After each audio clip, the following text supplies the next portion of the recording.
ప్రభు అయిన యేసుక్రీస్తు నామములో ఈ రాత్రి సమయంలో బైబిల్ తరగతికి వచ్చినటువంటి ప్రతి సహోదరి సహోదరునికి హృదయపూర్వక వందనాలు తెలియజేస్తున్నాను. ఆన్లైన్లో తరగతిని వీక్షిస్తున్నటువంటి ప్రతి సహోదరి సహోదరునికి చింతపల్లిలో ఉన్నటువంటి క్రీస్తు సంఘం తరపుగా హృదయపూర్వక వందనాలు తెలియజేస్తున్నామండి. అంత బాగున్నారు కదా. ఈవేళ ఎండ ఎక్కువగానే కాసింది. వాతావరణ శాఖలు తెలియజేస్తున్నారు ఇవాళ రేపు కూడా 10 గంటల తర్వాత బయటకు వెళ్ళొద్దు, 3 గంటల వరకు ఎండ ఉధృతంగా ఉంటుంది అని చెప్పి తెలియజేశారు. జాగ్రత్తలు చెప్తున్నారు. అయినా మరి కొన్ని పనులు చేయక తప్పదు. ఎండలో వెళ్ళినప్పుడు ఆచ్ఛాదనలు వేసుకుని వెళ్ళాలని చెప్పి సలహా ఇచ్చారు. ఏమైనా యేసుక్రీస్తు వారి 2వ రాకడ సమీపంలో ఉంది. ఆయన చెప్పినటువంటి గుర్తులన్నీ కూడా నెరవేరుతున్నాయి. మనుషులు కూడా నిర్లక్ష్య స్వభావం కలిగి ఉంటున్నారు. ఇంత జరుగుతున్నప్పుడు కూడా ఇప్పుడైనా మారుమనసు పొందుదాం, ఇప్పుడైనా మళ్ళీ తిరిగి దేవుని సన్నిధికి వెళదాం అనేటువంటి ఆలోచన చాలా తక్కువ మందికి కలిగి ఉంటున్నాం. ఏమైనా మనం ప్రార్థన చేసుకుని దేవుని యొక్క వాక్యాలు మనం చదువుకుంటూ మరణ పర్యంతం నమ్మకంగా మనం ఉండాల్సిన అవసరం మన మీద ప్రార్థన చేసుకుందాం. ప్రేమస్వరూపుడా, పరిశుద్ధుడా, మహోన్నతుడా, మీకు స్తోత్రాలు చెల్లిస్తున్నాను. కాకుండా గతించిన శుక్రవారం నుంచి పర్యంతం ఈ మహాదయచేత కృపచేత నన్ను మమ్మల్ని సజీవ లెక్కలో ఉంచారు. సురక్షితంగా కాచి కాపాడి రాత్రి సమయంలో ప్రియమైన బిడ్డలతో కలిసి ప్రార్థించడానికి, లేఖనాలు ధ్యానించి మీ సన్నిధిలో నాయన ప్రార్థించడానికి మీరు కృప చూపుతున్నారు. అందుని బట్టి మీకు స్తోత్రాలు. ఇంత పర్యంతము కీర్తన ద్వారా శుద్ధి పొందారు. ఈ సమయంలో మాకు కావాల్సిన ఆత్మీయ ఆహారం మీరు దయచేస్తారని వినయంతో వేడుకుంటున్నాం. పగటి సమయంలో జరిగిన తరగతులన్నింటి కొరకు మీరు కృప చూపి నడిపించినందుకు స్తోత్రాలు చెల్లిస్తుంటున్నాను. అలాగే రాత్రి సమయంలో జరగబోయేటువంటి తరగతులన్నింటి కొరకు మీ కాపుదలించి మీ నామహిమంపై జరిగించుకుంటారని ప్రార్థన చేస్తున్నాను. ఇప్పుడు వచ్చిన ప్రతి బిడ్డను దీవించండి, రాలేని కొన్ని బిడ్డ క్షమించండి. మీ చిత్తమైతే మరొక తరుణం వారికి అనుగ్రహిస్తుందని మనం చేస్తున్నాం. వాక్య భాగంలో పిలుస్తున్నాను. అపవిత్రమైన పెదవులు కాల్చి పవిత్రపరిచి పరిశుద్ధులను మీ లేఖనాలు ప్రియమైన మీ బిడ్డలకు అందించడానికి చిన్న పనులు నన్ను వాడుకొని మీ నామనికి మహిమ తెచ్చుకుంటాను. క్రీస్తు నామంలో ఈ ప్రార్థన అడిగి పెట్టుకుంటున్నాను. తర్వాత ఆమేన్. మరొకసారి అందరికీ వందనాలు. ఈ రాత్రి సమయంలో వాక్య ధ్యాన నిమిత్తం అపొస్తలుడైన పౌలు కొలొస్సీయులకు రాసిన పత్రిక 3వ అధ్యాయము 18వ వచనం నుంచి 25వ వచనం వరకు చదువుతాను. జాగ్రత్తగా మీరు కూడా మీ గ్రంథాలు పరిశీలన చేస్తారని ప్రేమతో తెలియజేస్తున్నాను. భార్యలారా, మీ భర్తలకు విధేయులై ఉండి, ఇది ప్రభువును బట్టి యుక్తమై ఉన్నది. భర్తలారా, మీ భార్యలను ప్రేమించుడి, వారిని నిష్ఠుర పెట్టకుడి. పిల్లలారా, అన్ని విషయంలో మీ తల్లిదండ్రుల మాట వినుడి, ఇది ప్రభువుని బట్టి మెచ్చుకున్న తగినది. తండ్రులారా, మీ పిల్లల మనసు కృంగకుండినట్లు వారికి కోపము పుట్టింపకుడి. దాసులారా, మనుష్యులను సంతోషపెట్టువారైనట్టు కంటికి కనబడవదని కాక ప్రభువునకు భయపడుతూ శుద్ధ అంతఃకరణ గల వారే శరీరమును బట్టి మీ యజమానులైన వారికి అన్ని విషయంలో విధేయులయ్యుండి, ప్రభు వలన స్వాస్థ్యము ప్రతిఫలముగా పొందుదమని ఎరుగుదురు కనుక మీరేమి చేసినా అది మనుష్యుల నిమిత్తం కాక ప్రభు నిమిత్తమని మనస్ఫూర్తిగా చేయుడి. మీరు ప్రభు అయిన క్రీస్తునకు దాసులై ఉన్నారు. అన్యాయం చేసిన వానికి తాను చేసిన అన్యాయం కొలది మరల లభించును, పక్షపాతము ఉండదు. దేవుడి తన వాక్యం మన ఇంట్లో జీవించి ఆశ్రయించాక చదవబడిన లేఖన భాగంలో భార్యల గురించి, భర్తల గురించి, పిల్లల గురించి, తండ్రుల గురించి, దాసుల గురించి, యజమానుల గురించి వ్రాయబడ్డది.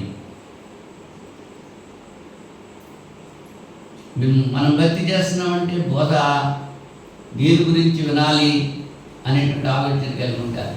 దేవుడి గురించి మనకు తెలుసు, సంఘం గురించి మనకు తెలుసు. తెలియని వారు ఎవరైనా ఉన్నారా? అబద్ధ బోధకుల గురించి తెలుసు, తెలియని వాడు ఎవరు ఉన్నారా? అందరికీ అన్నీ తెలుసు, కానీ ఆచరించడం మాత్రం ఉండట్లేదు.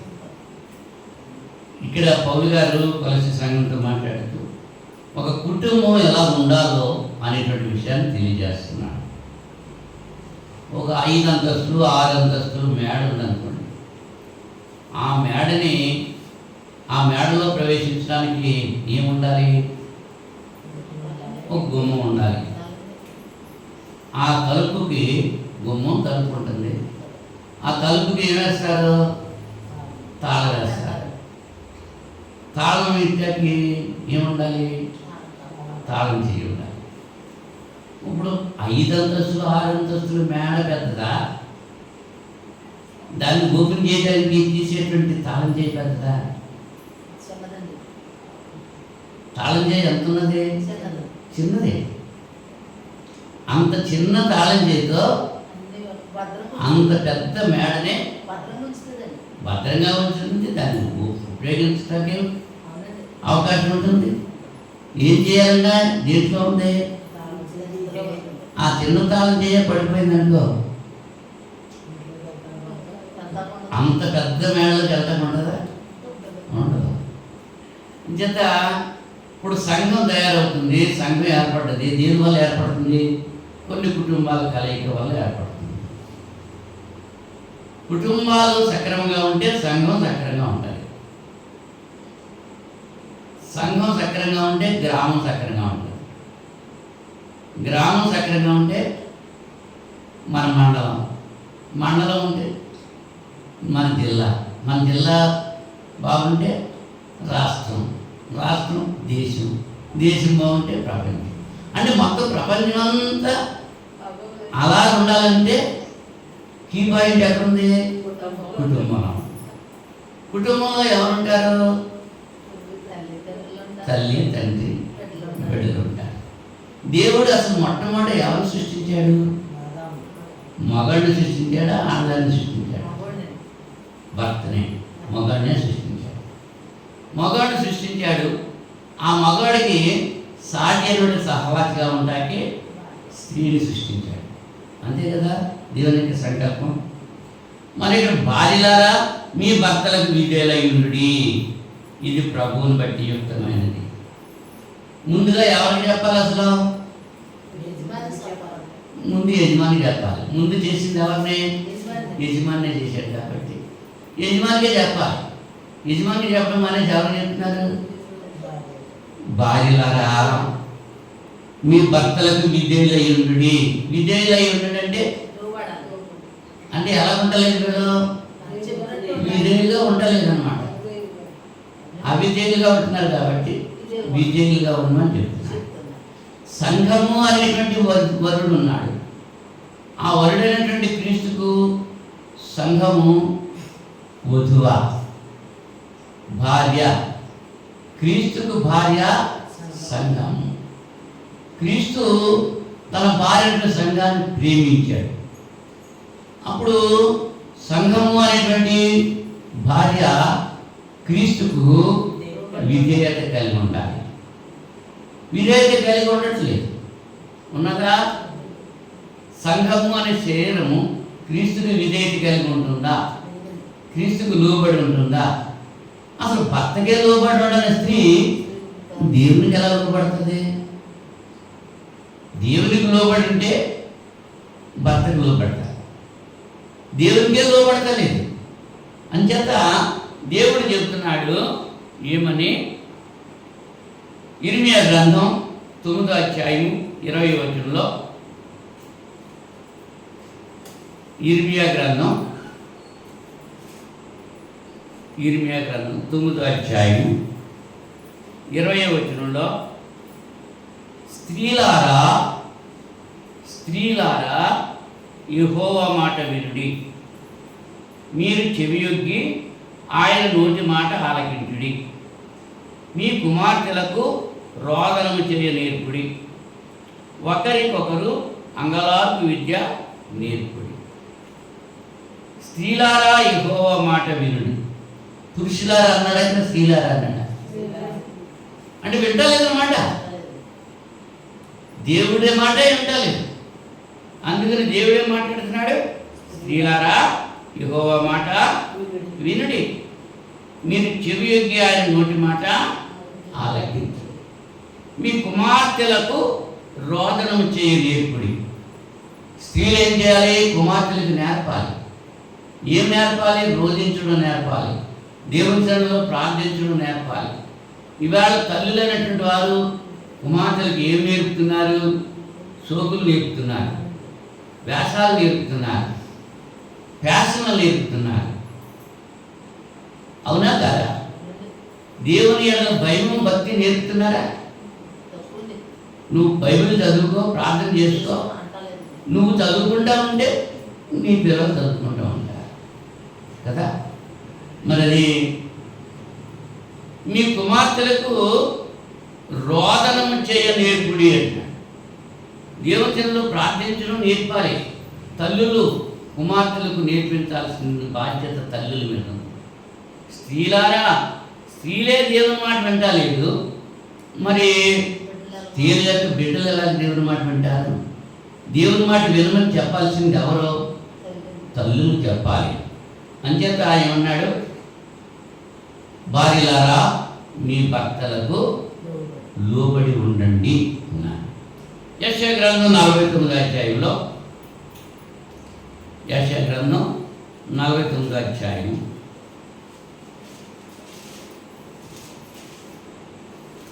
15వ వచనంలో, స్త్రీ తన గర్భమున పుట్టిన బిడ్డను కరుణింపకుండా తన చంటి పిల్లను మరచున వారైనా మరచుదురు, కానీ నేను నిన్ను మరవను. స్త్రీ ఎవరైనా తన బిడ్డను కరుణించకుండా తన చంటి పిల్లలను మర్చిపోతారా? ఆ దినాల్లో మర్చిపోలేదు, ఈ దినాల్లో మర్చిపోతున్నారు. ఎంతమంది శిశువులు పందులు తినేస్తున్నాయి. ఆ బిడ్డను కన్నా తల్లి ఏమయ్యింది? ఆ బిడ్డను విడిచిపెట్టినే కదా బిడ్డలాగా వచ్చేసింది. మరి ఎందుకు వచ్చింది ఆ బిడ్డలాగా? నేటి దినాల్లో అటువంటి భ్రూణ హత్యలు, శిశు హత్యలు ఎక్కువైపోతున్నాయి. కారణం ఏంటంటే దేవుని భయం లేదు. పెండ్లి అవ్వకముందే ఏం చేస్తున్నారు? వాళ్ళు సంబంధాలు పెట్టుకుని గర్భిణీలు ధరించి బిడ్డలు కనేసి ఇంకా పెళ్ళి అవ్వలేదు కదని ఆ బిడ్డను ఏం చేస్తున్నారు? ఏ దొంగలోనూ పడేస్తున్నారు. తల్లి తన బిడ్డను, స్త్రీ తన గర్భమున పుట్టిన బిడ్డను కరుణింపకుండా తన చంటి పిల్లను మరచునా, ఒకవేళ మరిచినా మార్చవచ్చు. మరి నేటి దినాల్లో మర్చిపోతున్నారు ఎక్కువ మంది. అయినా సరే నేను నిన్ను మరువను, వారైనా మరచుదురు కానీ నేను నిన్ను మరువను అని చెప్పి దేవుడు సెలవిస్తూ ఉన్నాడు. సామెతల గ్రంథం 1వ అధ్యాయము 32వ వచనంలో, సామెతల గ్రంథం 1వ అధ్యాయము 32వ వచనంలో,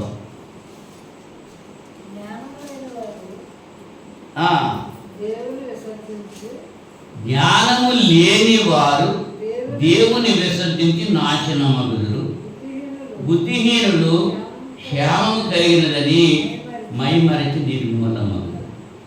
జ్ఞానం లేని వారే ఎవరు దేవుని విసర్జిస్తున్నారు? దేవుని విసర్జించిన వారు నాశనం అయిపోతారు. దేవుని సన్నిధిని విడిచి పారిపోయినటువంటి వాడు, దేవుని సన్నిధిని నిర్లక్ష్యం చేసిన వాడు నాశనం అయిపోతాడని ఇక్కడ ఉంది. జ్ఞానం లేక దేవుని ఏం చేస్తున్నారు? విసర్జిస్తున్నారు. దేవుని విసర్జిస్తే ఏమైపోతున్నారు? నాశనం అయిపోతున్నారు. నాశనం అయిపోతున్నారా లేదా? ఆలోచించాలనుకున్నాం. 9వ అధ్యాయం 8వ వచనంలో సామెతల గ్రంథం, సామెతలు 9వ అధ్యాయం 8వ వచనంలో అంటున్నాడు, అపహాసకుని గద్దింపకము, గద్దించిన ఎడల వాడు నిన్ను ద్వేషించును. జ్ఞానము గలవారిని గద్దింపగా వాడు నిన్ను ప్రేమించును. జ్ఞానము గలవానికి ఉపదేశం చేయగా వాడు మరింత జ్ఞానము నందును. అపహాసకుని గద్దించకూడదు. వాడు చేసే పని మంచిది కాదు, నువ్వు ఇలా చేస్తున్నావని అంటే వాడు ఏం చేస్తాడు? నిన్ను ద్వేషిస్తాడు.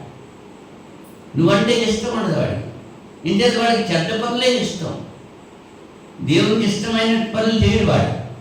దేవునికి ఇష్టమైన కార్యక్రమాలు దేవుని సన్నిధిలో చేస్తూ ఉంటాడు. అటువంటి వాడిని విడిచిపెట్టేయాలి. వాడిని గద్దిస్తే వాడు నీ మీద పాపిస్తాడు, నీ మీద పగబట్టుకుంటాడు. మరి ఎవరిని గద్దించాలంట? జ్ఞానము గలవానికి ఉపదేశం చేయగా వారు మరింత జ్ఞానం పొందుతారు. వాడు జ్ఞానహీనుడో జ్ఞానవంతుడో మనకేం తెలుస్తుంది? నిజం చెప్తూ ఉంటే కొంతమంది కష్టపెట్టుకుంటున్నారు, బాధపడిపోతున్నారు, దేవుని సన్నిధికి దూరం అయిపోతున్నారు. నిజమే కదా. ఇదేమి మనుషులు మెప్పు కోసం చెప్పేదేమి కాదు. అంచేత తెలియజేస్తున్నారు, జ్ఞానం భక్తిహీనులను గద్దించే వానికి అవమానమే కలుగును.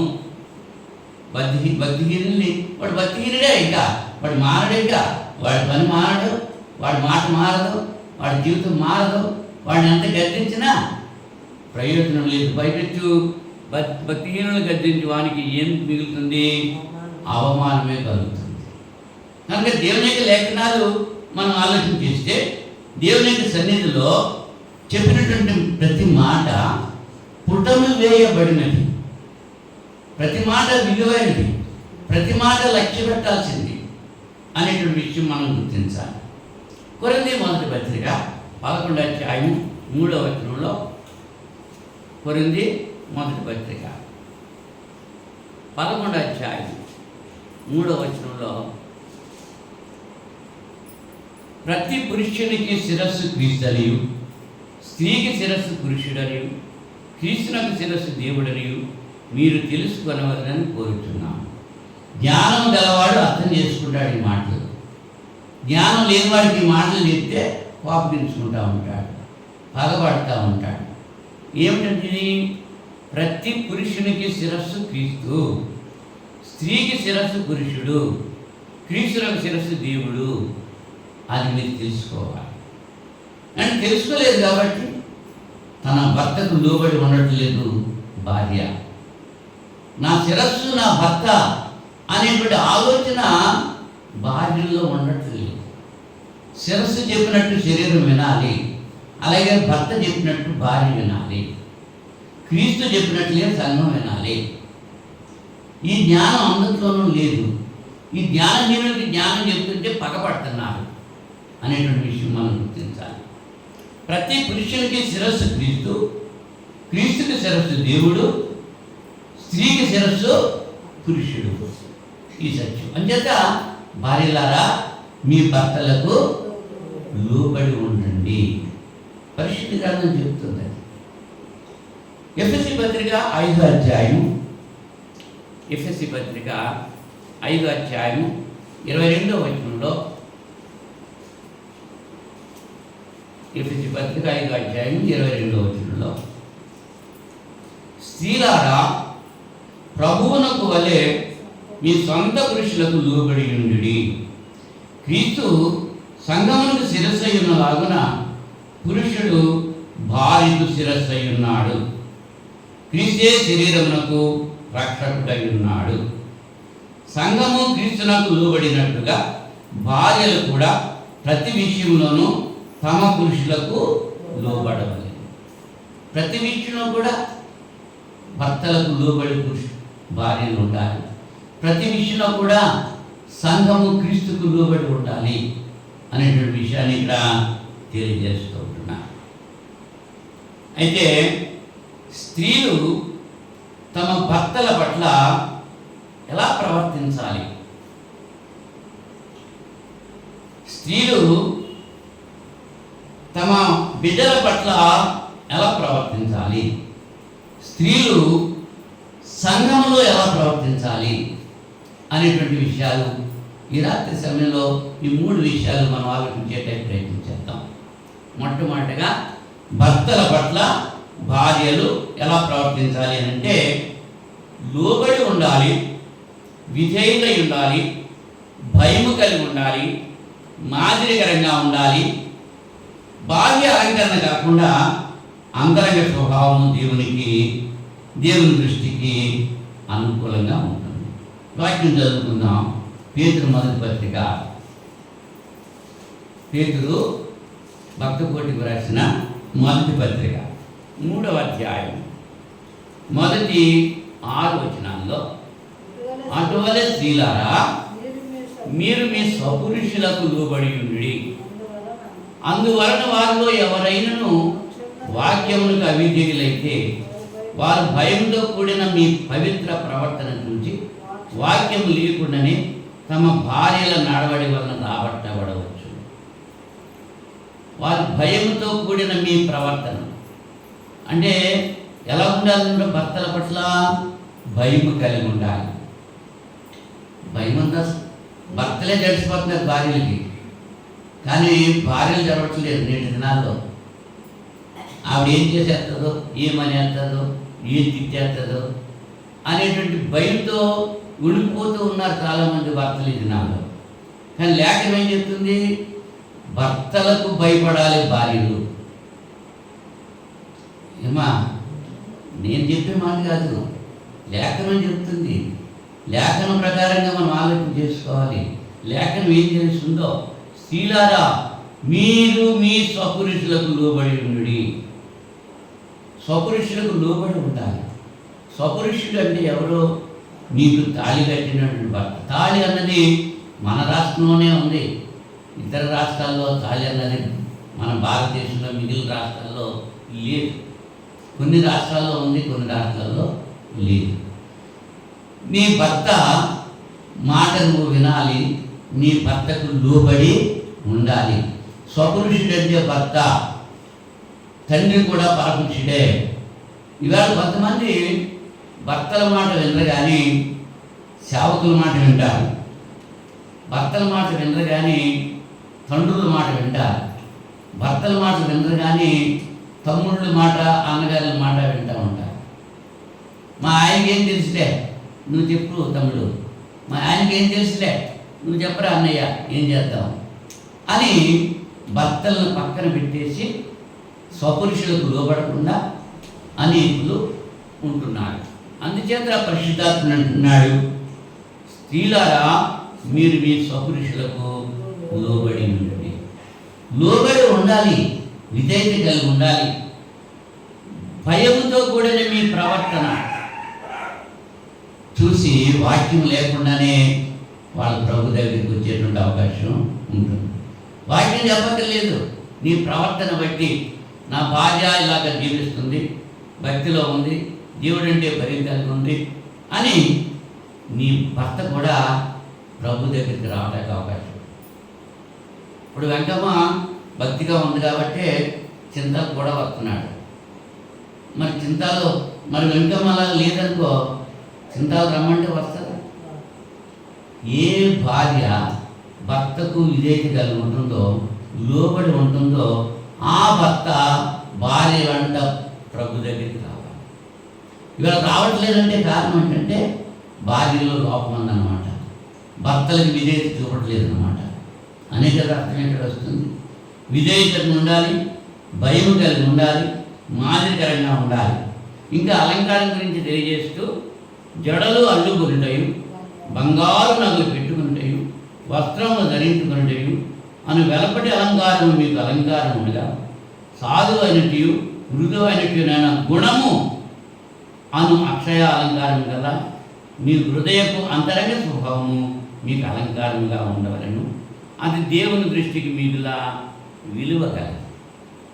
ఎటువంటి అలంకారం? ఈ అలంకారం ఎంతవరకు ఎవరి కొరకు చేసుకోవాలి? అలంకారం నీ భర్త కొరకు చేసుకోవాలి.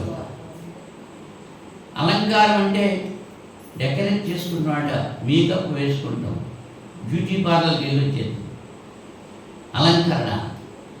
బాహ్యమైనటువంటి అలంకరణ కాదు. జడలు అల్లుకొనుట అన్నాడు, జడలు అన్నాడు, జడ లేదు, ఒక జడ వేసుకోవాలి కానీ జడలు కాదు. మరి వాణిశ్రీ ముడి అంటారు, మన వాగడ వాణిశ్రీ ముడులు వేసుకున్నాడు, రకరకాల జడలు వేసుకుంటున్నారు. ఇప్పుడు ఎవరు ఆ పిల్లలకి ఎవరు నేర్పుతున్నారు? తల్లులే నేర్పుతున్నారు. తల్లికి చెప్పకుండా పిల్లకి ఏమొస్తుంది కదా? మరి మంచి నేర్పగలుగుండి మంచి నేర్పడం మానేసి ఇలాంటివి నేర్పుతూ ఉంటున్నారు తల్లులు కూడా అదే ప్యాషన్స్ అనుసరిస్తున్నారు. అంచేత తల్లులు చేయలేనటువంటి చేసుకోలేనటువంటి ప్యాషన్స్ పిల్లలకి చేసేసి వాళ్ళు అనుభవిస్తున్నారు, ఎంజాయ్ చేస్తున్నారు అన్నమాట. వస్త్రధారణలో కూడా అలంకరణలో కూడా బంగారు నగలు పెట్టుకోమని అక్కడేం లేదు, కానీ మరి వాటి చేత అలంకరింపబడకూడదు.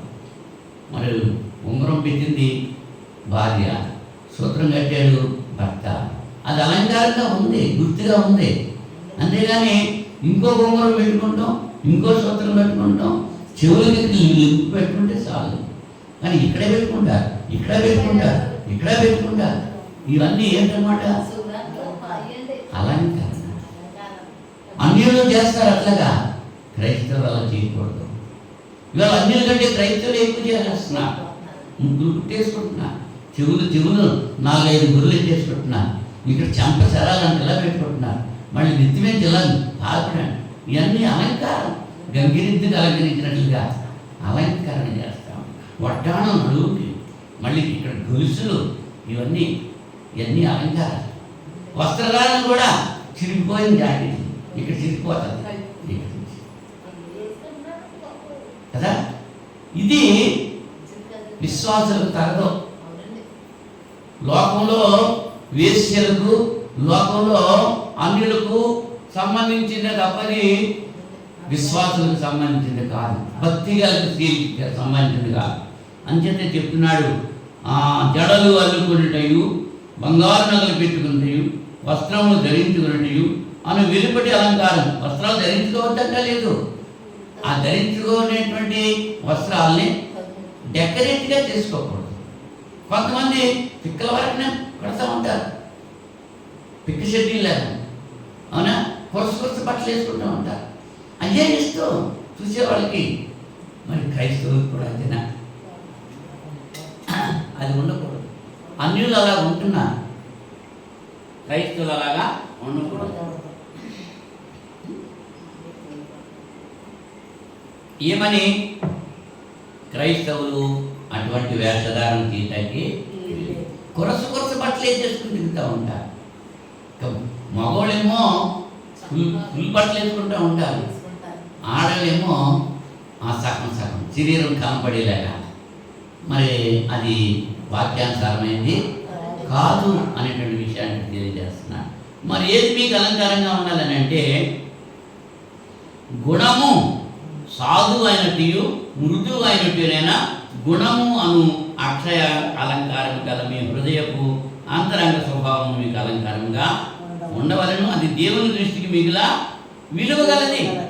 అటువలే పూర్వము దేవుని ఆశ్రయించిన పరిశుద్ధ స్త్రీలను తమ స్వపురుషులకు లోబడి ఉండట చేత తమ్మును తాము అలంకరించుకొని. శారమ్మ అబ్రహం మాట విన్నది, రెబ్బకా ఇస్సాకు మాట విన్నది, లోబడి ఉన్నారు. రెబ్బకా ఇస్సాకు చూడక ముందే, ఇస్సాకును గురించి వింటుంటే తల్లిదండ్రుని విడిచి తన భర్తను హత్తుకుండా వెళ్ళిపోయింది. తన స్వపురుషునికి లోపడతాను. దూరంగా ఉండగానే చూసి ఎవరో అతను, ఆ యవనస్తుడు ఎవరని చెప్పి ఎలిజాతని అడిగినప్పుడు, అతడే నా యజమానుడు ఇస్సాకు అంటుంటే ఒంటి దిగి నెత్తి మీద ముసుగు వేసుకుంది, లోపడ్డది. అది అలంకారం. అది స్త్రీకి అలంకారం, పురుషునికి లోబడి ఉండటం అది స్త్రీకి అలంకారము అనేటువంటి విషయాన్ని ఇక్కడ తెలియజేస్తుంది.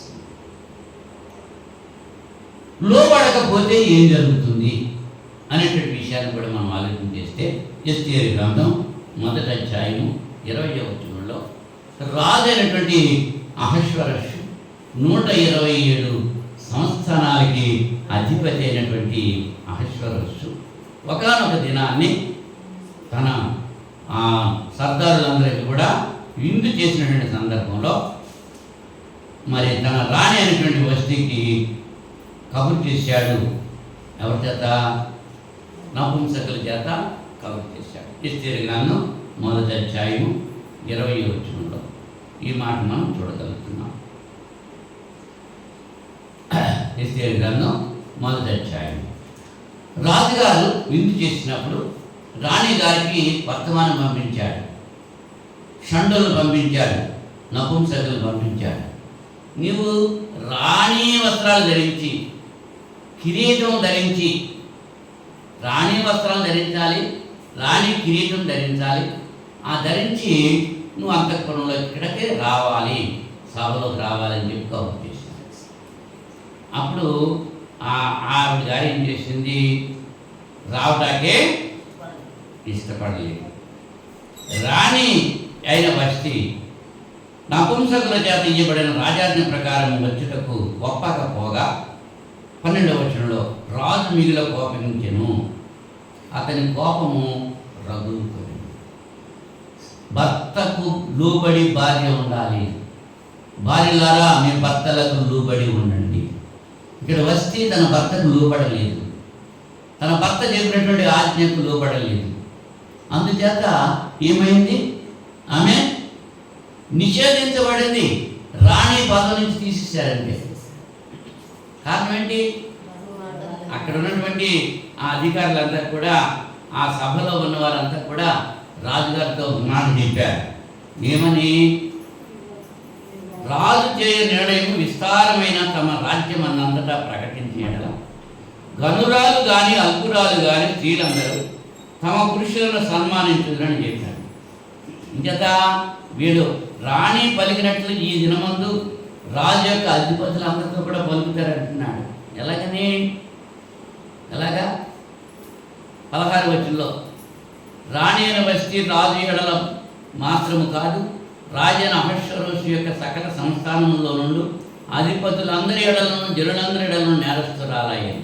ఎలా అనగా రాజైన అహశ్వరోషు తన రాణి అయిన వస్తిని తన సన్నిధికి పిలుచుకుని రావాలని ఆజ్ఞాపించగా ఆమె రాలేదు అన్న సంగతి బయలుపడగానే స్త్రీలందరూ దాన్ని విని ముఖము ఎదుటనే తమ పురుషులను తిరస్కారం చేయుదురు. ఏం చేస్తారు? రాణియే రాజుగారి మాటలు లేదు, మేమెంత వినాలి?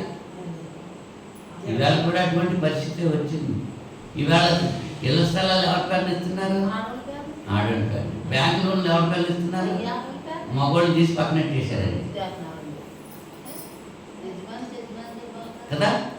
మరి అది అక్కడ జరిగింది. అది రాణి గారు రాజుగారి మాట వినలేదు అంచేత మేము కూడా మా భర్తల మాట వినము అని అంటారు. కాబట్టి నువ్వు ఒక శాసనం చేయాలి అని 20వ వచనంలో చెప్పారు. ఒక నిర్ణయం చేయాలి, ఆ నిర్ణయాన్ని రాజ్యం అంతటా ప్రకటించాలి. గనురాలు కానీ అల్పురాలు కానీ స్త్రీలందరూ తమ పురుషులను సన్మానించుదురు, ఈ శాసనం చేయాలని చెప్పారు. బలవంతంగా సన్మానించుకుంటాం, బలవంతంగా వందనాలు పెట్టించుకుంటాం, బలవంతంగా గౌరవించుకుంటాం జరుగుతుంది. అది హృదయపూర్వకంగా రావాలి, బలవంతంగా కాదు. ఇప్పుడు శాసనం ఉంది కాబట్టి భార్యలు భర్తలకు లోబడి ఉంటున్నారు. శాసనం లేకపోతే, శాసనం లేనప్పుడే భార్యలు భర్తలకు లోబడి ఉండాలి. ఇది ఎవరి శాసనం? దేవుని యొక్క శాసనం, దేవుని యొక్క శాసనం. అది కారణం 3:16 వచనంలో ఇలాగ భార్యలు భర్తలకు లోబడి ఉండడం అన్నది ఎవరు చెప్తుందనమాట? అది కారణం 3:16 వచనంలో ఆయన స్త్రీతో నీ ప్రయాసమును నేను గర్భవేదనను నేను మిక్కిలి హెచ్చించేదను, వేదనతో పిల్లలను కందువు, నీ భర్త ఎడల నీకు వాంఛగలుగును, అతడు నిన్ను ఏలును అని చెప్పారు. ఏదేలు తోటలో ఆదాము హవ్వలు దేవుని యొక్క మాటను ధిక్కరించిన సందర్భంలో దేవాది దేవుడు వాళ్ళతో చెప్పినటువంటి మాటలు ఇక్కడ మనం చదువుకుంటున్నాం. నీవు నీ భర్త మాట వినలేదు, నువ్వు లోబడలేదు, అందుచేత నీ పాపం వచ్చింది, నీ ద్వారానే పాపం లోకంలోనికి వచ్చింది. కనుక నువ్వు వేదనతో బిడ్డలను అంటావు, నీ భర్త ఎడల నీకు వాంఛగలుగుతుంది, అతడు నిన్ను ఏలుతాడు అని చెప్పి ఏదేను తోటలోనే దేవుడు చెప్పేశాడు. దేవుని మాటకు లోబడి ఉండాలి కదా. ఇక్కడ ఎస్తేరమ్మ ఏం చేసింది? ఎస్తేరమ్మ విన్నదా? వస్తీ అమ్మ విన్నదా? వస్తీ వెళ్ళలేదు కాబట్టి ఎస్తేరు వచ్చింది. రాజుకు రాణి లేకుండా ఉండదు, ఈ రాణి కాకపోతే ఇంకో రాణి ఉండదు. వస్తీ మాట విన్నంత మాత్రాన రాజుగారికి రాణి లేకుండా పోయిందా? ఇంకొక రాణి వచ్చింది. రాజుగారు కరెక్ట్గా అన్ని రాణిలు కాదు. రాణిలు ఎంతమందిని వస్తారు, ఈ భార్య కాకపోతే ఇంకో భార్య, ఆ భార్య కాకపోతే ఇంకో భార్య, వచ్చేటువంటి భార్య కదా. మరి అలాగా దేవుని ఇష్టమా? అవ్వమ్మ చెడిపోయింది, అవ్వమ్మ దేవుని మాటకు లోబడలేదు. అంచేత ఆదాము గారు ఏమన్నారు, ఈ భార్య నాకు వద్దు, ఇది మంచిగా లేదు, ఇది తీసేయి, ఇంకో కొత్త భార్యను చేసి అని అడిగాడా? అడగలేదు. తన భార్యను సరి చేసుకోవాల్సిన బాధ్యత. భర్తల గురించి చెప్పేటప్పుడు ఆ విషయం మనం ఆలోచించేద్దాం. భార్య మాత్రం భర్తకు లోబడి ఎవరైతే అలాగా వాక్యానుసారంగా జీవిస్తారో వారు దీవించబడతారు. అవునా? వాక్యానుసారంగా కాకుండా లోకానుసారంగా జీవిస్తే లోకానుసారంగానే పోతారు వాళ్ళు. దేవుని యొక్క చిత్తాన్ని నెరవేర్చకపోతే దేవునిలో నిలిచి ఉండలేదు అనేటువంటి విషయాన్ని మనం గుర్తించాలి. పేతురు మొదటి పత్రికలో మనం చదువుకున్నాం కదా. పేతురు మొదటి పత్రిక 3వ అధ్యాయం 1-6 వచనాల్లో ఇంతవరకు మనం చదువుకున్న విషయాలు. అలంకారం ఉండకూడదు బాధ్యంగాను అనేటువంటి విషయాన్ని ఇక్కడ మనం చూసుకుంటున్నాం. మరి స్త్రీలు తమ బిడ్డల పట్ల ఎలా ప్రవర్తించాలి, బిడ్డల పట్ల అనేటువంటి విషయం కూడా మనం చూద్దాం. తిమోతి మొదటి పత్రిక 5వ అధ్యాయం 14వ వచనంలో, తిమోతి మొదటి పత్రిక, నేనేం చెప్పినా వాక్యం తెలియజేస్తున్నానంటే, నా సొంత మాటలు మాత్రం నేను చెప్పట్లేదు, చెప్పినటువంటి మాటలు లేఖనంలో మీకు చూపిస్తున్నాను. తిమోతి మొదటి పత్రిక 5వ అధ్యాయం 14వ వచనంలో, 5వ అధ్యాయం 14వ వచనంలో, యవ్వన స్త్రీలు వివాహం చేసుకొని పిల్లలను కని గృహ పరిపాలన జరిగించుచు నిందించుటకు విరోధికి అవకాశం ఇవ్వకుండా వాళ్ళని కోరుచున్నాను. ఇంతకుముందే కొందరు త్రావులను తొలగిపోయి సాతాన్ని వెంబడించిన వారై, అప్పుడే కొంతమంది తొలగిపోయారు. యవ్వన స్త్రీలు ఏం చేయాలంట? వివాహం చేసుకోవాలి, పిల్లల్ని కనాలి, గృహ పరిపాలన జరిగించాలి. గృహ పరిపాలన అంటే కుటుంబ పరిపాలన, అడ్మినిస్ట్రేషన్, పరిపాలన. ఏ బిడ్డని ఎలా చూడాలి, భర్తకి ఎలా చూడాలి, ఇవన్నీ కూడా పరిపాలన చేయటం అన్న బాధ్యత. క్వీన్ ఆఫ్ ది కిచెన్ మాత్రమే కాదు, వంటింటి మహారాణే కాదు, స్త్రీ గృహానికి రాణి. పరిపాలన చేయాల్సిన బాధ్యత ఎవరి మీద ఉంది? స్త్రీ మీద ఉంది. గృహ పరిపాలన చేయటం, భర్తకి ఏం కావాలి, బిడ్డలకి ఏం కావాలి, ఏ బిడ్డకి ఏది కావాలి, ఇవన్నీ చూసుకోవాల్సిన బాధ్యత ఎవరన్నమాట. అంచేత సామెతల గ్రంథం 31వ అధ్యాయం 10వ వచనం చూస్తే, గుణవతినటువంటి భార్య గురించి, ఆమె చీకటితో లేచి తన ఇంటి వారికి భక్తిని ఏర్పాటు చేస్తూ ఉంటారు. భర్తలు వేసాడా, భార్య వేసిందా? ముందు ఈవేళ భర్తలు లేస్తున్నారా, భార్యలు లేస్తున్నారా? ఎవరు లేస్తున్నారు? ముందు వాక్య ప్రకారం ఎవరు లేవాలి? భార్య లేచి. ఇది వెనకటికి మా చిన్నప్పుడు పల్లెటూళ్ళలో ఏం చేసేవారంటే, చక్కగా తెల్లవారుజామున లేచిపోయి వాకిళ్ళు మా కళ్ళాపు వేసుకుని ముగ్గులు పెట్టుకుని అప్పుడు భర్తలు లేచి బయటకు వెళ్ళేవారు. అదా? మరి ఇప్పుడేం చేయాలి? భర్తలు లేచి టీ పెట్టి, అమ్మాయితో టీ తాగు అన్నాడు. అమెరికాలో అంటే భార్యలకి టీ కాసేవాళ్ళంట. అలా కాసేవాళ్ళేదనుకో వాళ్ళు కేసు పెట్టేస్తారంట. అది మంచిగా లేకపోయినా సరే డార్లింగ్ డార్లింగ్ అని చూస్తూ ఉండాలంట. నువ్వు చాలా అందంగా ఉన్నావు, అలా అనలేదనుకో కేసు పెట్టేస్తారంట. మొత్తం భార్యను మెప్పించాలి భర్త. అది మనుషుల పద్ధతులు, మనుషుల పద్ధతులు. ఆలోచించేద్దాం, ఇంకా ముందుకెళ్దాం. పిల్లల్ని కనాలి, గృహ పరిపాలన చేయాలి. ఆ పిల్లల్ని ఎలా పెంచాలి? విశ్వాసంలో పెంచాలి.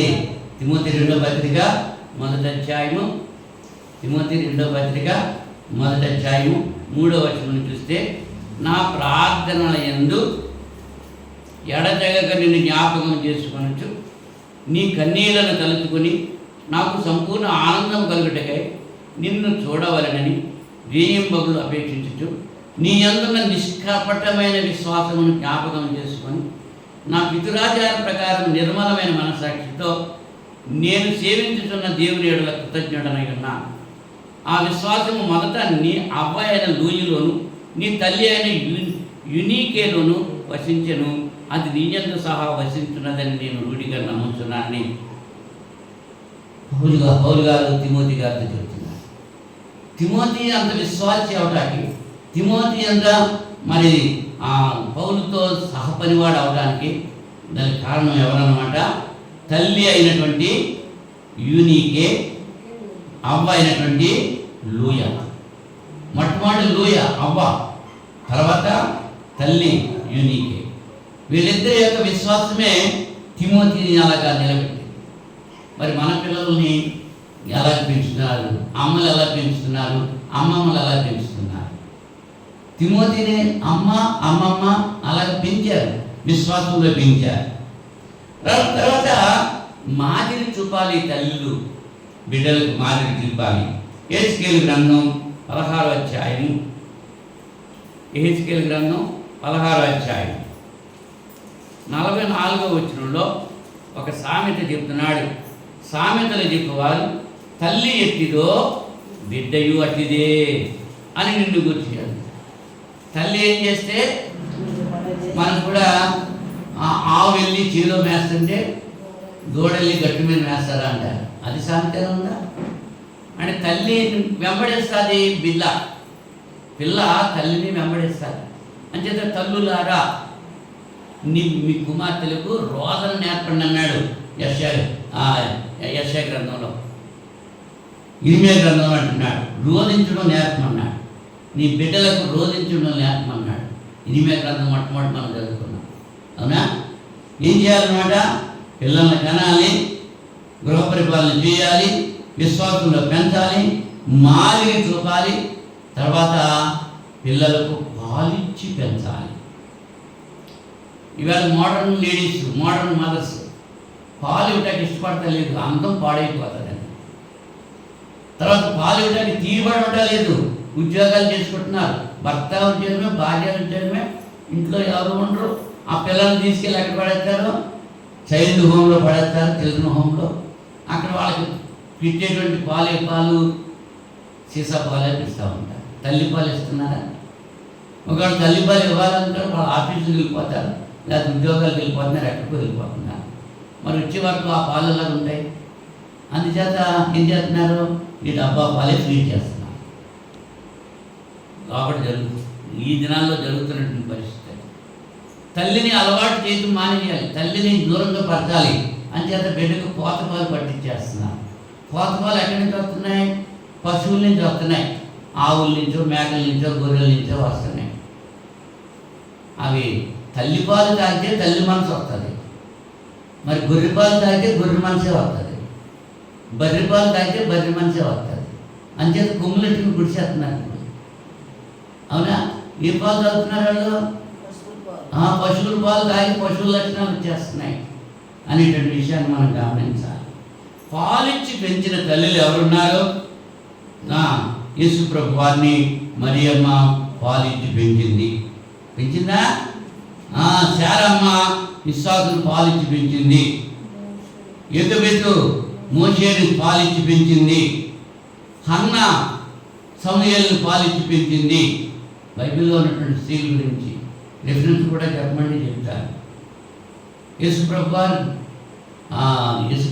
మరియమ్మని ఒక ఆయన అంటున్నాడు, నికోదేమైన యేసుప్రభుతో, నువ్వు ఒక స్త్రీ వచ్చి అంటుంది, నువ్వు లోకాసు వార్త 11వ అధ్యాయం వాక్యమే చదువుతాను.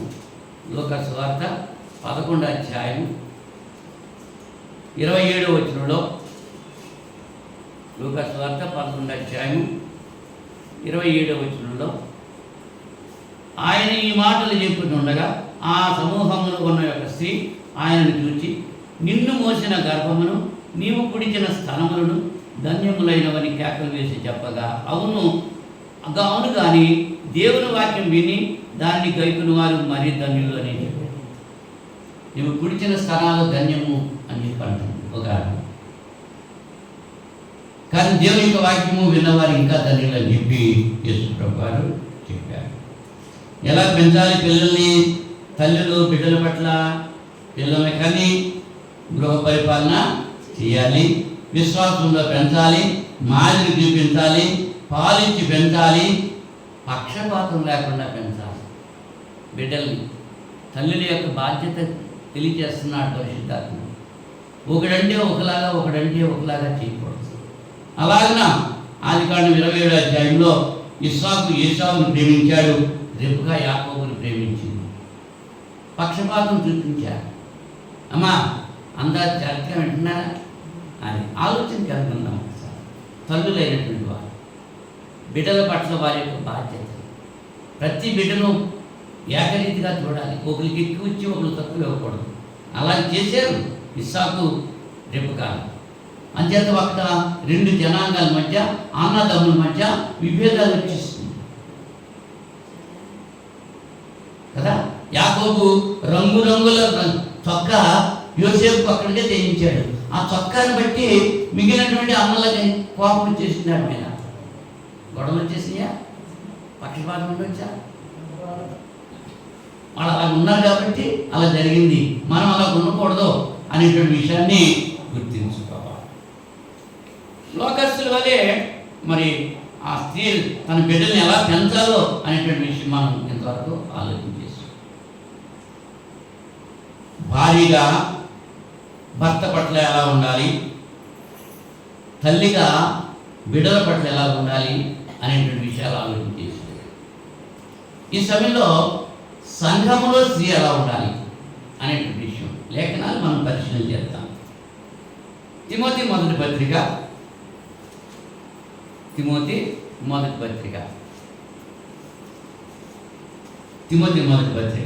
2వ అధ్యాయం 12వ వచనంలో, 2వ అధ్యాయం 12వ వచనంలో స్త్రీ మౌనముగా ఉండవలసిందే కానీ ఉపదేశించుటకు పురుషుని మీద అధికారం చేయుటకైనా ఆమెకు సెలవియ్యను. స్త్రీలు మౌనముగా ఉండి సంపూర్ణ విధేయతతో నేర్చుకొనవలెను.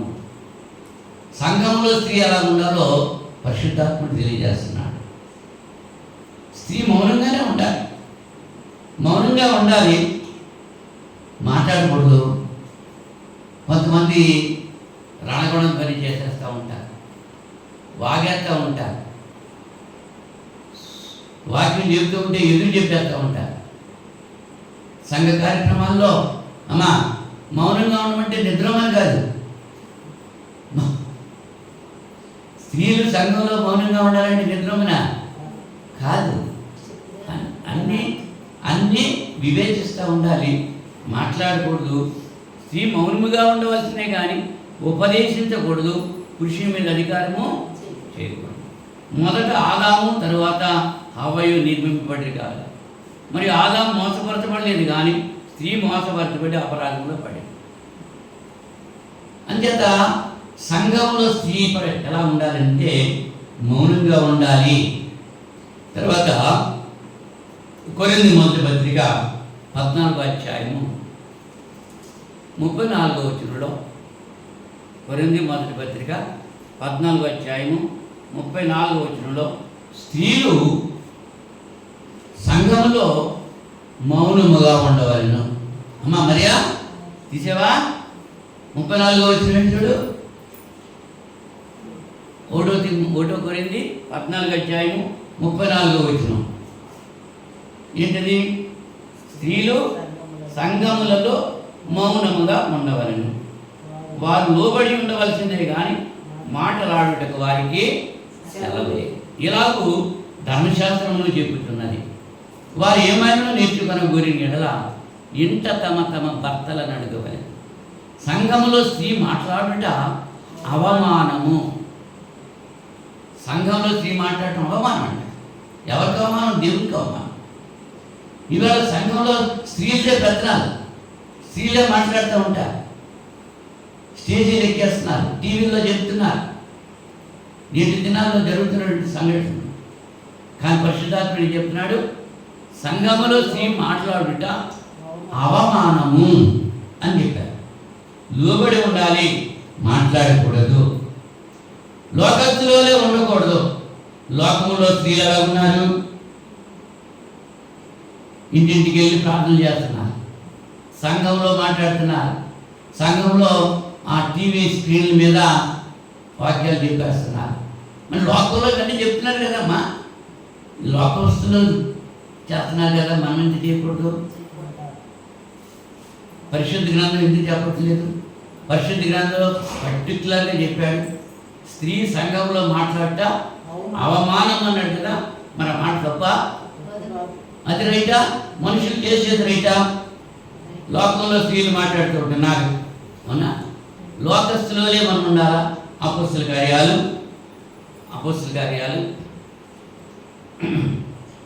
5వ అధ్యాయం 29వ వచనం.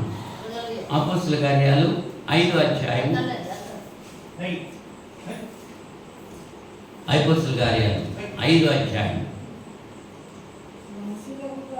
29వ వచనంలో ఏం జరుగుతుందంటే, అక్కడ పేతురు యోహానులు పుట్టుకతోటే కుంటివాడైనటువంటి 40 సంవత్సరాల నుంచి అలాగ కుంటివాడిగా ఉన్నాడు, భిక్షమడుకుంటున్నాడు. అటువంటి వాడిని స్వస్థపరిచారు. వెండి బంగారాలు మా దగ్గర లేవు, మాకున్నవే నీకు ఇస్తున్నాను, నజరేయుడైన యేసుక్రీస్తు నామమున నువ్వు లేచినాడు అంటే 40 సంవత్సరాల నుంచి నడవలేనుడు గంతులేసుకుంటూ నడిచాడు. అక్కడ అధికారులు చూసి కోపం ఇచ్చారు, వీళ్ళు చెరసాల్లో వేశారు. చెరసాల్లో వేస్తే రాత్రి దేవాలయం గురించి చెరసాలు తీసుకొచ్చేసి వాళ్ళు ఎక్కడున్నారు అంటే దేవాలయంలో బోధిస్తున్నారు. దేవాలయం బోధించి ఆశ్చర్యపోయారు. ప్రజలంతా కూడా వింటున్నారు.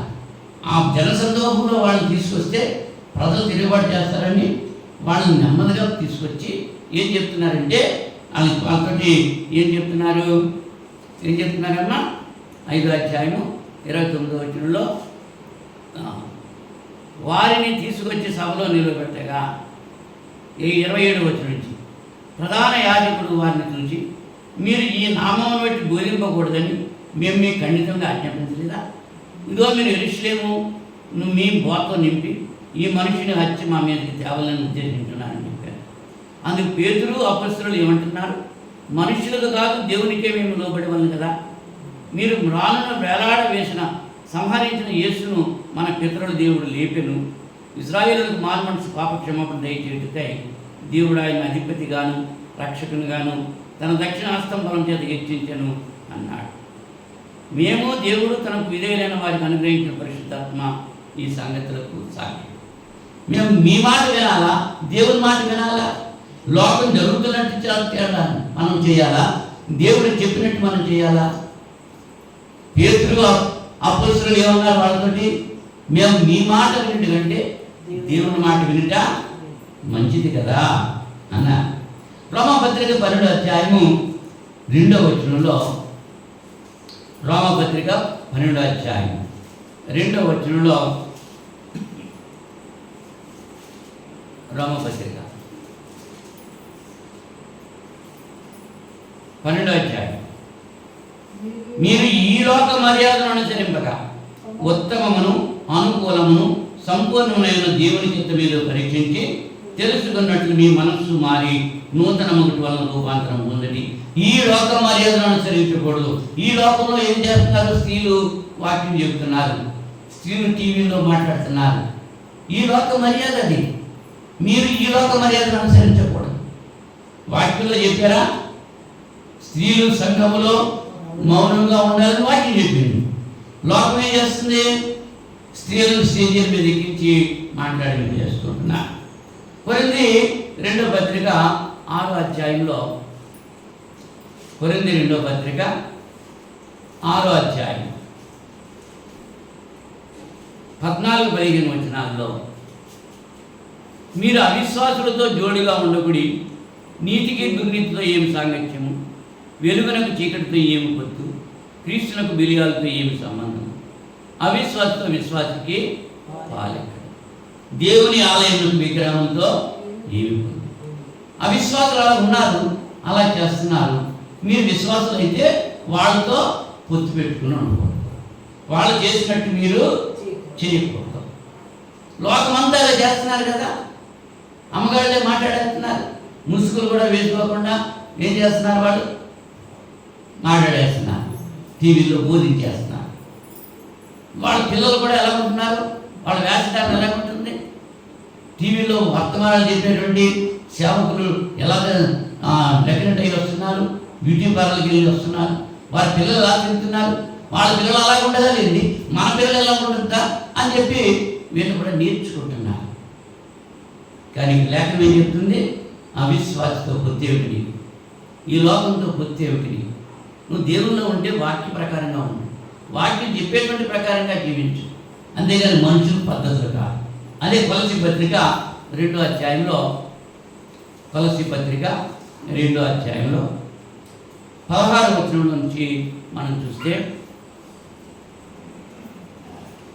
అన్నపానముల విషయంలో నేను పండుగ, అమావాస్య, విశ్రాంతి దినం విషయంలో మీకు తీర్పు తీర్చే ఎవరికి అవకాశం ఇవ్వదు అన్నాడు. అవునా? 23వ వచనంలో, అట్టివి స్వేచ్ఛారాధన విషయంలోను, వినయ విషయంలోను, దేహ శిక్ష విషయంలోను జ్ఞానరూపకమైన పని ఎంచబడుతున్నవే కానీ శరీరేచ్ఛా నిగ్రహ విషయంలో ఏమాత్రము ఎన్నదగినవి కావు. మనుష్యుల ఆజ్ఞను, పద్ధతులను అనుసరించి నడవద్దు అని ఇక్కడ క్లియర్గా చెప్పాడు. మనుషులు అలా చేస్తున్నారు, మనం అలా చేయకూడదు. విశ్వాసులు అవిశ్వాసులతో గుర్తుపెట్టుకోకూడదు, వాళ్ళు చేసినట్లుగా మనం చేయకూడదు. లేఖనం ఏదైతే చెప్తుందో అలాగ మనం జీవించాలి అనేటువంటి విషయాన్ని ఇక్కడ లేఖనం మనకే తెలియజేస్తుంది. ఇంతవరకు చెప్పింది అర్థమైందా? పరిశుద్ధ గ్రంథంలో కొంతమంది స్త్రీలను జ్ఞాపకం చేసి నేను మానేస్తాను. కొంతమంది స్త్రీల గురించి హవ్వమ్మ గారు ఉన్నారు అంటే వాళ్ళని హవ్వమ్మలాగా మీరు ఉండాలని కాదు. హవ్వమ్మ ఏం చేసింది? భర్తకు అవిధేయులుగా ఉంది. మనం ప్రసంగ వాక్యం ఏంటి? భార్యలారా మీ భర్తలకు లోబడి ఉండండి. హవ్వమ్మ భర్తకు లోబడి ఉందా? లోబడలేదు. ఆదికాండం 3వ అధ్యాయంలో మనం చూస్తే అవిధేయురాలుగా ఉంది. సాతాను చెప్పినప్పుడు నా భర్తకి చెప్తాను, నా భర్త అనుమతితో నేను తింటాను అని అంతా, నా భర్త లెక్కలేదే, నేనే నాదే పెత్తనం అంటే తినేసింది. అవిధేయులు. మరి హవ్వలాగా ఉందామా? ఆలోచించండి. శారమ్మ ఉంది. శారమ్మ పేతురు మొదటి పత్రికలో 3వ అధ్యాయంలో 6వ వచనంలో శారమ్మ గురించి పేతురు గారు చెప్తున్నాడు. శారా తన భర్తకు విధేయురాలుగా ఉంది, లోబడి ఉంది. యజమానుడా పిలిచింది తన భర్తను, నువ్వు అని కూడా పిలవలేదు, యజమానుడా అని పిలిచింది, గౌరవించింది శారమ్మ. మరి ఈవేళ భార్యలు భర్తలను ఎలా పిలుస్తున్నారు? ఆలోచన కలిగి ఉండాలి. అలాగ మనం ఉండకూడదనే కదా ఇక్కడ చెప్పడం. పరిశుద్ధ గ్రంథంలో స్త్రీలు ఎలా ఉండాలో చెప్పారు. అలాగ ఉంటే ఆ దీవులు వస్తాయి. అలాగ ఉండమని చెప్పినట్టుగా ఉండకోకుండా లోకంలో అలా ఉన్నారు, అలా పిలుస్తున్నారు. వాళ్ళకిలాగా మనం ఉందామనుకుంటే వాళ్ళు వెళ్ళినట్టు నరకంలోకి మీరు కూడా వెళ్తాక అవకాశం ఉంది. లోతు భార్య గారు ఉన్నారు. ఆవిడ ఇటువంటి లోక సంబంధం. భర్త వెనకాల నడిచిపోవాలి భార్య. అంచేత 7 అడుగులు బంధం అంటారు, 7 అడుగులు నడిపిస్తూ ఉంటారు. అవునా? భర్త ముందు భార్య వెనకాల అడుగులు వేసి నడవాలి. మనము సంఘము అనేటువంటి భార్య క్రీస్తు యొక్క అడుగు జాడుల్లో నడవాలి. అంచేత క్రీస్తు అన్ని విషయాల్లో మాదిరి ఉంచాడు. అలాగే భర్తలు అడుగు జాడుల్లో భార్యలు నడవాలి. భర్త ఏం చేస్తే భార్య అదే చేయాలి. భర్తకు వ్యతిరేకంగా ఏమి చేయడానికి వీల్లేదు. లోతు భార్య అలాగే చేసింది. లోతు పరిగెత్తులు పోతుంటే లోతు భార్య వెనక్కి తిరిగి చూసింది. ఏమయ్యింది? ఆమె నాశనం అవడం కాదు, మోయాబీయులు అమ్మోనీయులు అనేటువంటి శబ్దం సంతానం రావడానికి కారణభూతురాలిపోయింది. ఆమె బిడ్డలు కూడా ఉన్నారనుకో, ఆ బిడ్డలో తండ్రితో పాపం చేసేటువంటి అవకాశం ఉండకపోవు. కానీ దానికి బాధ్యురాలు ఎవరన్నమాట? లోతు భార్యే. కనుక లోతు భార్యని జ్ఞాపకం చేసుకుంటాడు. ఇంకొక ఆవిడ మనోహ భార్య ఒక ఆవిడ ఉంది. న్యాయాధిపతుల గ్రంథంలో మనోహ భార్య. అవునా? ఆమె అమాయకురాలు, సంసోని యొక్క తల్లి. దేవదూత వచ్చి ఆమెతో చెప్పింది, నువ్వు గర్భం ధరిస్తావు, నీ కుమారుడు పడతాడు, వాడికి నాలుగు చెయ్యి, వాడి తల మీద క్షవరపుతులు అతి వేయొద్దు, నువ్వు మత్తు పదార్థాలు తినొద్దు, ఇవన్నీ చెప్తూ ఉంటుంది. చెప్పేస్తే చెప్పేవారికి అన్నీ చెప్పాక విన్న తర్వాత ఓకే అమ్మ నేను మా ఆయనతో చెప్తానులే నువ్వు వెళ్ళిపో అన్నదా? అనలేదు. అమ్మమ్మ మా ఆయన వస్తాడు, నాతో ఏవైతే చెప్పావో అవన్నీ మా ఆయనతో చెప్పాను. అంతేగాని భర్త మీద గౌరవంగా ఉన్నట్టే, భర్తకు లోబడి ఉంది. నేను వినేసేనే పర్లేదు, మనమంటే ఈ లోకంలో మనకి నీ తినాలంటే నాకు చెప్పేగా పర్లేదులే, మా ఆయనకి నేను చెప్పుకుంటాను వెళ్ళిపో అని భరోసా ఇచ్చేస్తూ ఉంటారు స్త్రీలు. అలాగే ఇవ్వకూడదు. అది మనోహ భార్య తెలివైంది, అమ్మాయి కదా, అవునా? ఇంకా హన్నా ఉంది, భర్త ఎంతో ఓదార్చాడు. 7 కొడుకుల కంటే నేను ఎక్కువ కదమ్మా, నువ్వు ఎందుకు ఎంత దుఃఖపడుతున్నావు, బిడ్డలు లేకపోతే నష్టమేంటి, నేనున్నాను కదా అన్నా సరే ఊరుకుందా? ఆమె ఏది కావాలో అది భర్త ఇవ్వలేనిది దేవుడు ఇస్తాడు. భర్త ఇవ్వలేదు కదా. యాకోబు రాహేలుని అడిగింది, నాకు బిడ్డలు కావాలంటే యాకోబు అన్నాడు, నేను నీకు బిడ్డలు ఇవ్వడానికి నేను దేవుడిని అని అడిగాడు.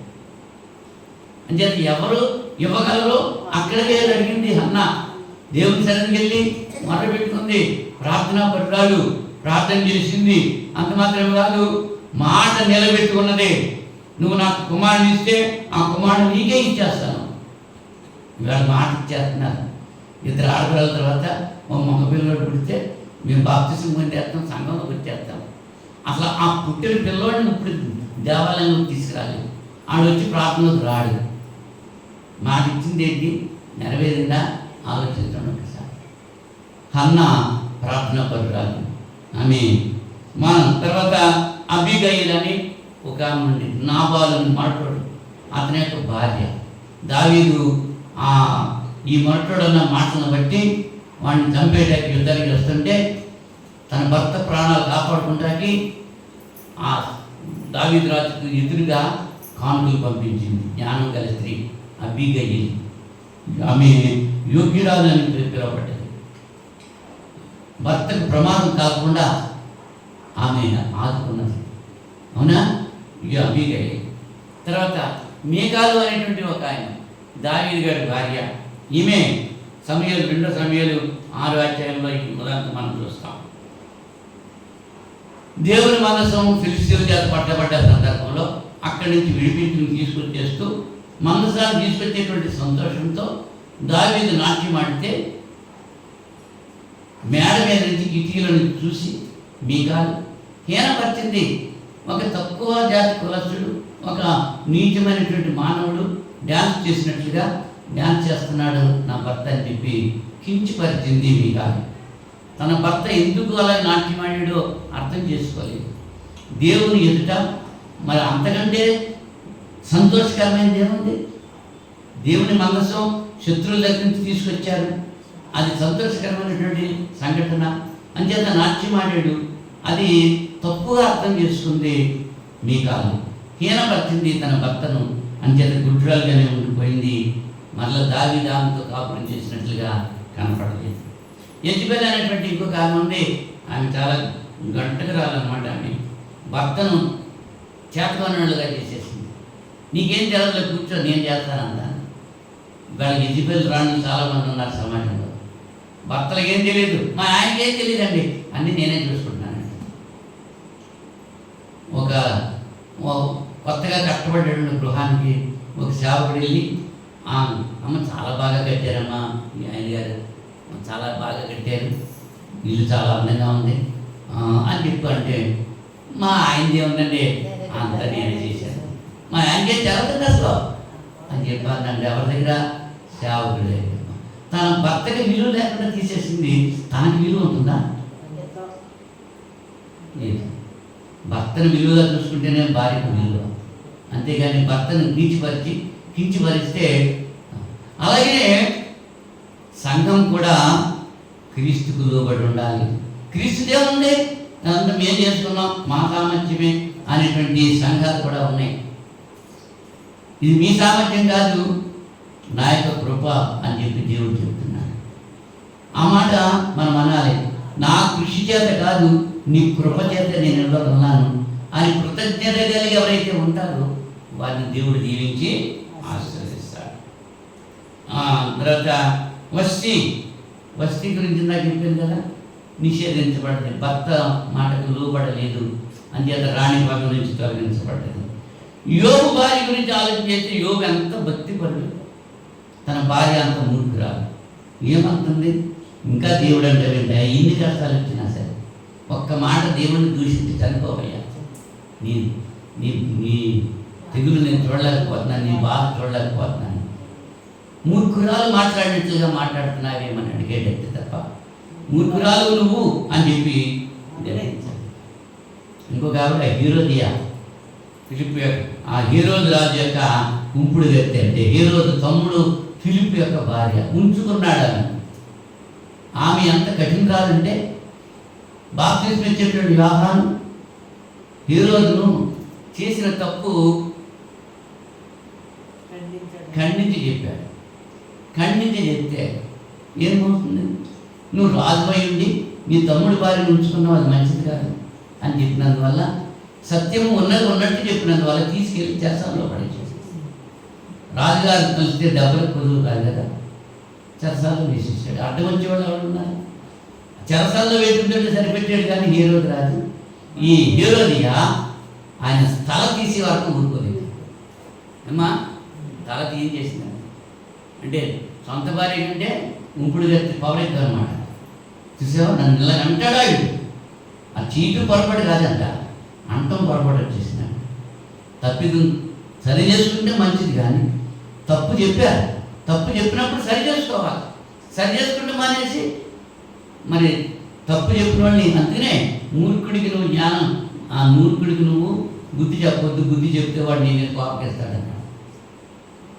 జ్ఞానవంతుడికి బుద్ధి చెప్పు, వాడు వింటాడు, లోపడతాడు. మూర్ఖుడికి చెప్తే వాడు నీ మీద పగపడతాడు. ఎలిజబెత్ ముసలావిడ ఉంది, జకరియా గారి భార్య, ముసలావిడ ఎలిజబెత్. ఆవిడ లేవి వంశస్థురాలు, ఈవిడ లేవి వంశస్థులు, ఇద్దరు కూడా యాజకులే. జకరియా ఎలిజబెత్ కూడా ముసలాళ్ళు అయిపోయారు, పిల్లలు పుట్టలేదు.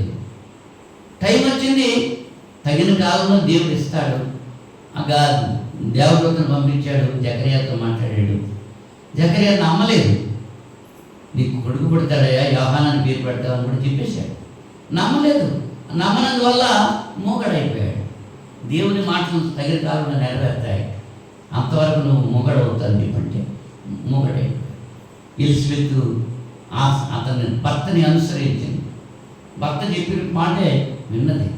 పిల్లాడు పుట్టిన తర్వాత ఏం పేరు పెట్టాలని చెప్పి బంధువులందరూ అడుగుతూ ఉంటే, ఏదో పేరు పెట్టాలనుకుంటే ఆ పేరు ఏం పెట్టొద్దని చెప్పి సైన్ చేశాడు. పలక తీసుకురమ్మని పలక మీద రాశాడు, యోహాను అని పేరు రాశాడు. అప్పుడు అతను మూడు సడలేదు. అంతవరకు ఎలిజబెత్ తన భర్తను వెంబడించింది. చెప్పింది బంధువులతో, నా భర్త మాటే కావాలి, మీరెవరో ఏదో పేరు పెట్టిస్తే కుదరదు, నా కొడుకు నా భర్త పెట్టాలి పేరు అని చెప్పి భర్తను వెంబడించింది ఎలిజబెత్, గౌరవించింది. ఇంకా అలా భర్తను వెంబడించినట్టు స్త్రీ ఇంకొక ఆవిడ ఉంది. ఆవిడ సప్పీరా, అననీయ భార్య. అపొస్తలుల కార్యాలు 5వ అధ్యాయంలో గురించి మనం చూస్తాం. ఏకీభవించింది భర్తతోటి, కానీ చెడ్డగా భర్త గల భార్య చనిపోయింది. ఆఖరిగా షునెమీరాలని ఆమె గురించి చెప్పేసి నేను ముగిస్తాను. షునెమీరాలు ఎలీషా ప్రవక్త ఇంటికి వస్తుంటే ఆహ్వానించి బలవంతంగా మన ఇంటికి వచ్చి భోజనం చేయండి అని చెప్పారు. వస్తున్నాడు, వెళ్తున్నాడు. తన భర్తతో చెప్పింది ఆమె, తను చేయగలుగుతావు. భర్తతో చెప్పింది ఏమని? మన ఇంటికి వస్తూ పోతూ ఉన్నటువంటి దైవజనుడు నిజముగా దైవజనుడిని గుర్తించాను.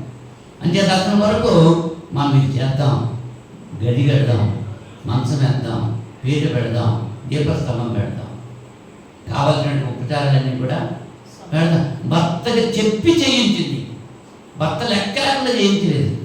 ఈవేళ ఏం చేస్తున్నారు? మా ఆయన పొలం వెళ్ళిపోతాడు, తర్వాత వచ్చి మాకు వాక్యం చెప్పండి అంటున్నారు కొంతమంది స్త్రీలు. మా ఆయన ఉంటే రావద్దండి ఎవరు అంటే ఈ సువార్తలు కూడా, సేవకులు కూడా, అమ్మ మీ ఆయనకి నీకు కలిసి చెప్తాను వాక్యం అని చెప్పడం మానేసి మీ ఆయన నుండి ఆ వార్తని అయితే లేకుండా చెప్తాను చెప్తే అది లేఖనానుసారమైంది శూన్యమీరాలు భర్తకు లోబడి ఉంది. కనుక మనం ప్రసంగ వాక్యం ఏంటి? భార్యలారా మీ భర్తలకు లోబడి ఉంది. ఇంతమంది భార్యలు జ్ఞాపకం చేశాను. మరి ఎవరెవరు ఎలాగ ఉన్నారో చెప్పారు. మరి భార్యలుగా మీరు ఎలా ఉండాలో ఆలోచన చేసుకోండి. ఎవరి మట్టుకు వాళ్ళే మంచిగా ఉండాలనుకుంటున్నారు, చెడ్డగా ఉండాలనుకుంటున్నారు, మీ ఇష్టం. అది బలవంతమేమీ లేదు. యోగ్యురాలు తన పెనిమిటికి కిరీటం. కిరీటం అంటే ఎక్కడ ఉంటుంది? తల మీద ఉంటుంది.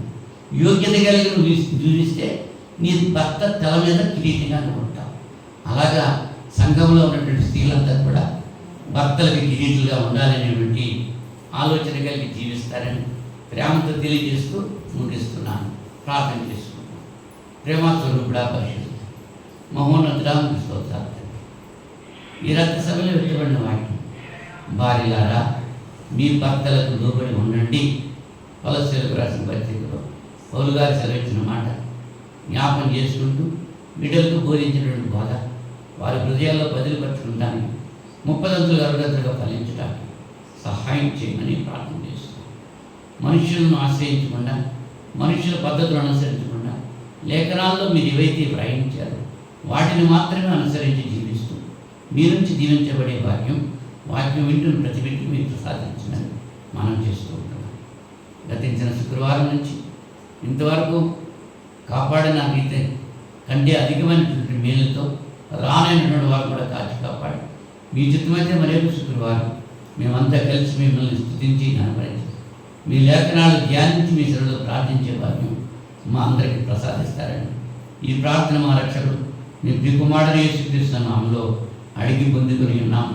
తండ్రి, ఆమేన్. అందరికీ వందనాలు.